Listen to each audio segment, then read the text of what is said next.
Shalom Elohim brothers and sister dimanapun berada saat ini. Jumpa lagi dengan saya dalam video kali ini. Selamat menyaksikan dari awal sampai akhir ya. Mohon agar tidak di skip. Terima kasih sudah menonton. Tuhan Yesus memberkati.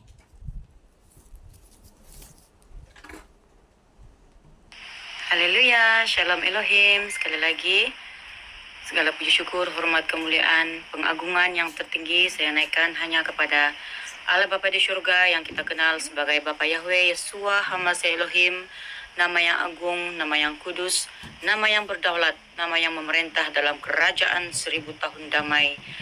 Haleluya, haleluya, haleluya. Bapak, Ibu, saudara-saudari, keluargaku yang terkasih dalam Tuhan, pada ketika ini sekali lagi saya tampil untuk mengongsikan kebenaran firman Tuhan yang Bapak telah letakkan di dalam hati saya mengenai apa itu menyangkal Tuhan Yesus Kristus. Apa itu menyangkal Tuhan Yesus Kristus? Firman Tuhan yang terdapat di dalam Matius 10 ayat 32 hingga ayat yang ke-33 mengatakan, setiap orang yang mengakui aku di depan manusia, aku juga akan mengakuinya di depan Bapakku yang di surga. Tetapi barang siapa menyangkal aku di depan manusia, aku juga akan menyangkalnya di depan Bapakku yang di surga. Nah, Bapak, Ibu, saudara-saudari, keluargaku yang dikasihi dalam Tuhan, Tuhan Yesus Kristus sudah memberitahukan kita terlebih awal di dalam firman-Nya bahwa akan berlaku penganiayaan, berlaku aniaya kepada para pengikut Tuhan Yesus Kristus. Firman Tuhan yang telah kita baca sebentar tadi bukan saja berlaku pada zamannya Tuhan Yesus Kristus ketika ia menjalani jalan salib, di mana murid-muridnya menjadi takut dan tidak mau mengakui dia sebagai pengikut karena mereka takut ditangkap, mereka takut dibunuh, mereka meninggalkan Yesus. Tetapi firman Tuhan ini, iya dan amin, akan berlaku di penutupan zaman ini, Bapak Ibu. Dan mungkin ada di antara kita yang mengatakan, apa yang saya sampaikan ini bukan daripada Tuhan. Karena ada yang mengatakan, jika daripada Tuhan, ia pasti membawa damai, membawa sejahtera, membawa sukacita, dan tidak menakut-nakutkan anak-anak Tuhan di penutupan zaman ini. Dengan penuh kerendahan hati, saya bukan siapa-siapa, saya hanya hambanya yang mau taat kepada mandat Bapa Surgawi yang dipercayakan kepada saya. Saya hanya seorang ibu yang tidak punya apa-apa. Dengan ini saya ingin menyampaikan kebenaran firman Tuhan di penutupan zaman ini.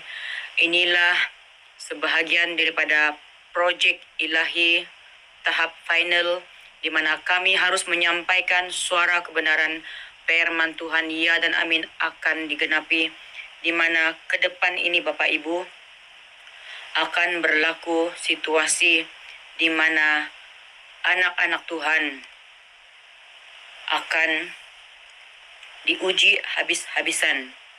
Iman kita akan diuji apakah kita adalah pengikut sejati yang sanggup mati martir atau berani mati demi nama Tuhan Yesus Kristus, ataukah iman kita iman placebo, ataukah iman kita iman yang takut mati. Kita mengikut Tuhan apabila kita berdepan dengan penganiayaan ketika kita ditangkap, akan berlaku keadaan kita pura-pura tidak mengenal Yesus, pura-pura bukan pengikut Yesus. Tetapi si jahat mengatakan seperti ini, di mulut jangan mengakui, tetapi di hati tetaplah mengakui bahwa kita ini pengikut Tuhan. Nah, di sini jebakan setan iblis yang sangat halus.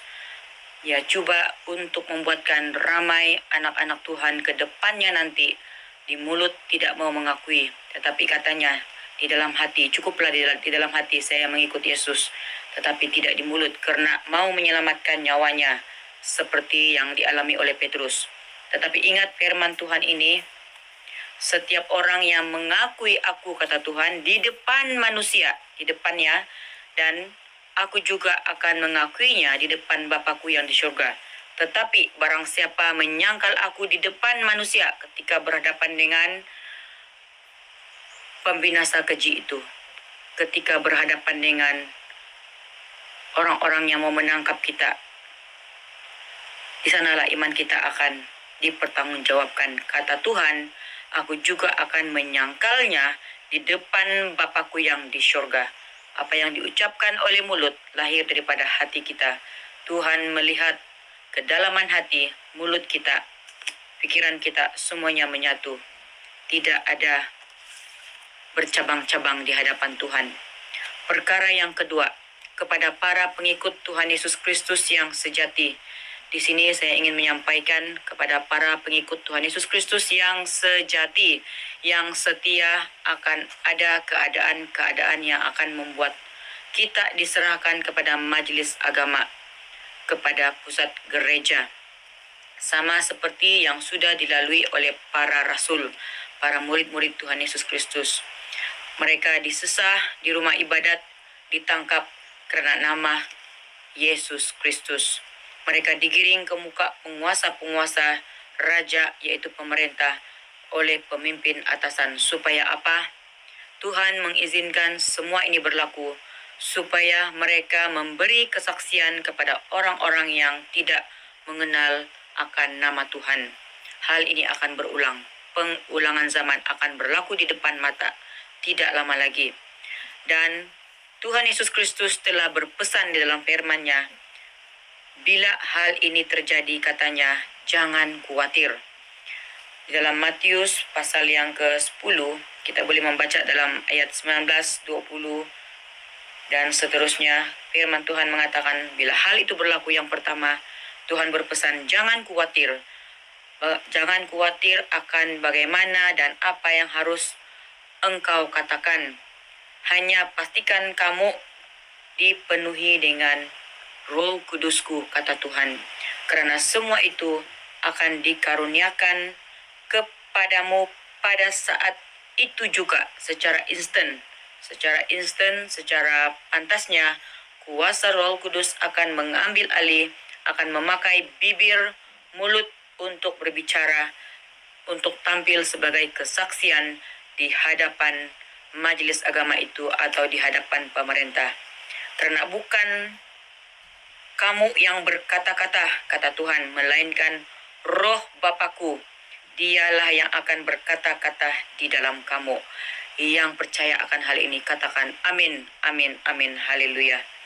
Bapak, Ibu, saudara-saudari, keluargaku yang terkasih di depan, yang dikasihi di depan ini, firman Tuhan telah mengatakan di dalam ayat yang ke-21 itu bahwa kehancuran keluarga akan berlaku melalui apa? Melalui cairan tanda binatang, di mana kita sudah melihat perkara ini pada tahun 2021, 2020, 2022, apabila tanda binatang itu diberikan, apabila ada ahli keluarga yang tidak mau menerima tanda binatang itu, mulai dikucilkan, mulai ditolak, dan mulai terjadi pemisahan di dalam keluarga. Dan ke depan ini, apabila berdirinya menara itu, apabila anak-anak manusia di seluruh muka bumi ini ditakut-takuti lagi, akan lahirlah wabak itu, dan lahirlah penawar itu lagi. Apabila kita tidak mau menerima penawar itu, maka akan berlakulah keadaan orang akan diserahkan oleh saudaranya untuk dibunuh. Seorang ayah menyerahkan anaknya karena apa? Karena takut tidak makan, takut tidak kerja. Apabila tidak mengambil tanda binatang itu ke depan nanti, maka tidak boleh bekerja lagi, tidak boleh bersekolah lagi, tidak boleh itu, tidak boleh ini, tidak boleh ke sana, tidak boleh terbang kemana-mana, tidak boleh melakukan aktiviti perniagaan, urusan kehidupan sehari-harian, dan akan berlakulah anak-anak memberontak terhadap orang tua dan membunuh mereka. Inilah sesuatu hal kejadian yang akan berlaku di depan sana, yang akan menggugat iman kita semua, pengikut-pengikut Yesus, kata firman Tuhan di dalam ayat yang ke-22. Pengikut-pengikut Yesus akan dibenci oleh semua orang.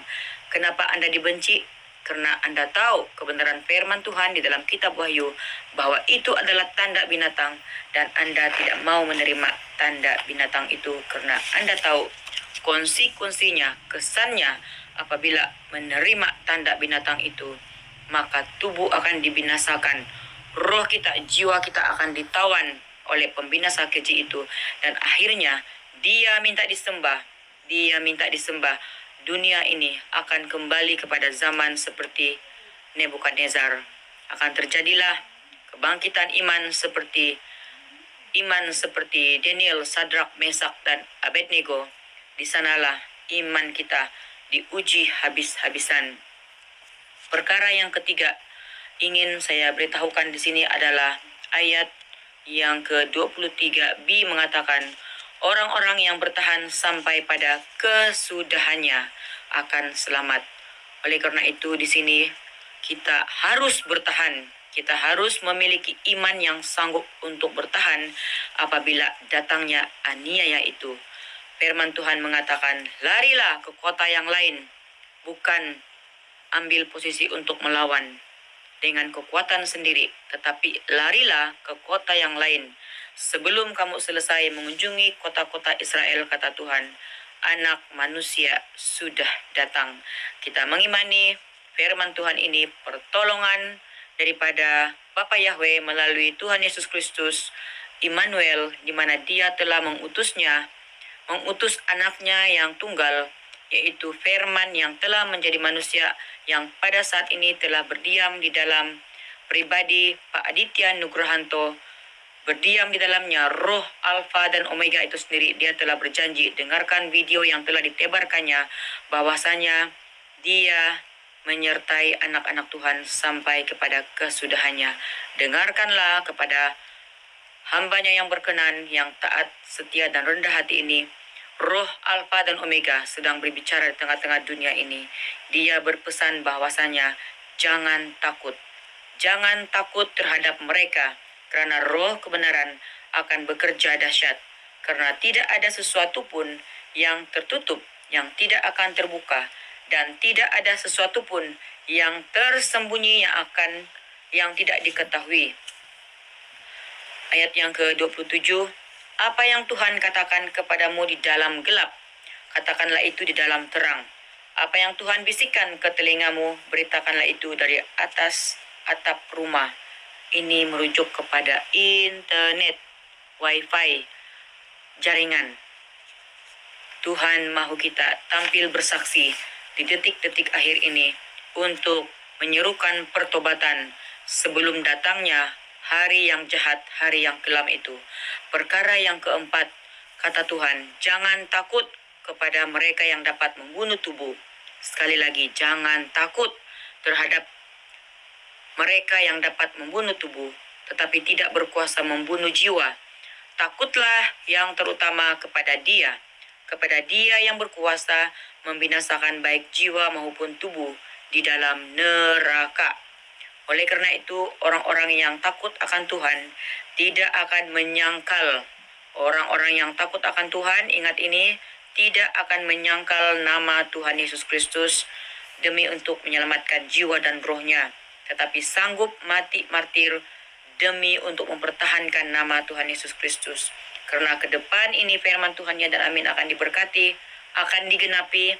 Matius 24 ayat 21 akan berlaku di mana pada masa itu akan terjadi siksaan yang dahsyat seperti yang belum pernah terjadi sejak awal dunia sampai sekarang dan yang tidak akan terjadi lagi. Bilakah masa itu, saudara-saudari?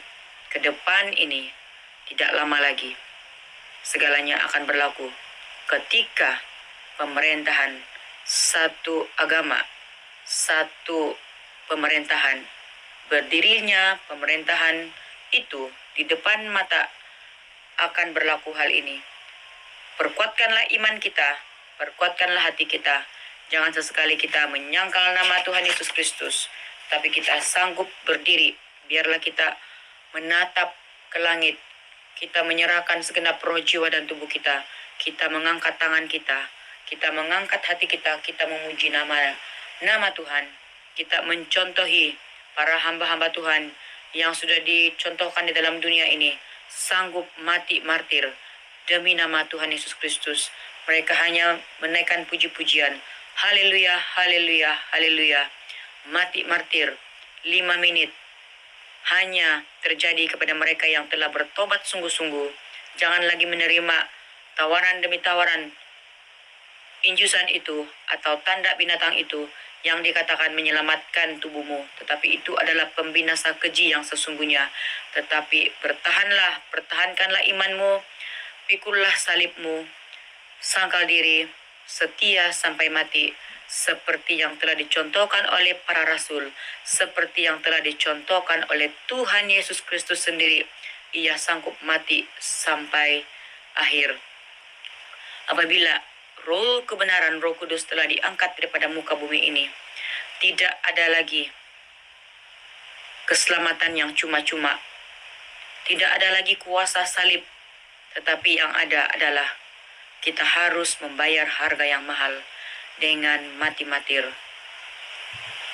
Harus menyerahkan jiwa kita, tubuh kita di hadapan Tuhan untuk masuk ke kerajaan surga, untuk dibawa ke Firdaus, menjadi bayi-bayi rohani.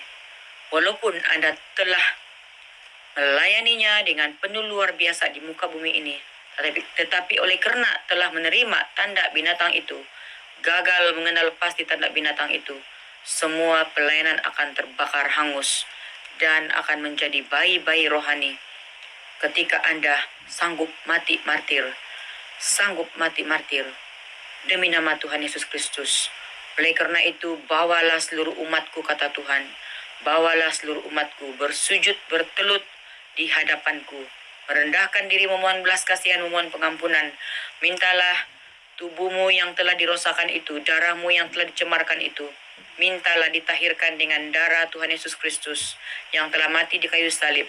Bertobatlah sungguh-sungguh dan jangan mengambil tanda binatang itu lagi, dan berserulah kepadanya, mohonlah kekuatan daripadanya. Semua anak-anak Tuhan yang tertinggal di muka bumi ini, ingat pesan ini, harus mati martir demi nama Tuhan Yesus Kristus. Jangan sesekali menyangkal, harus mengakuinya dengan bibir, dengan mulutmu, di hadapan manusia, di hadapan pembinasa keji itu yang coba membunuh Anda. Oleh karena itu, kuatkanlah hatimu, peganglah imanmu sampai ke garis akhir, karena Tuhan Yesus Kristus, Dia Tuhan Immanuel yang sudah berjanji akan membawa kita ke kerajaan Firdausnya, dibantu oleh para malaikatnya. Tuhan Yesus Kristus memberkati Bapak, Ibu, saudara-saudari yang terkasih dalam Tuhan. Amin.